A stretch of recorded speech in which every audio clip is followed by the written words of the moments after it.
terrible thing. Just, you could not imagine how terrible it would be. Just, I get scared thinking about it. I'm glad it's not me. It reminds me of a time I was speaking to my good friend Orville. We were sitting on a park bench watching the pigeons. I was on the left, he was on the... Oh, wait, was I on the right or left? Anyways, it doesn't matter. We were sitting on there watching the pigeons. And I said to Orville, "Friend, those birds are frozen." And he kind of looked at me like I'd lost my mind. But I reminded him that it was winter, and often birds will sit in a tree until they freeze. And then they sort of fall to the ground until the sun warms up and they can, move around again. So I said to Orville, "You might as well save those breadcrumbs until the birds thaw, because they can't very well enjoy them in the condition they're in."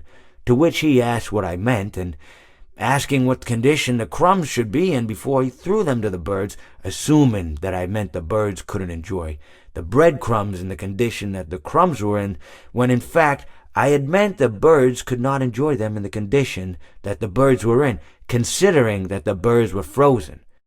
So he took a moment and then threw his last handful onto the ground.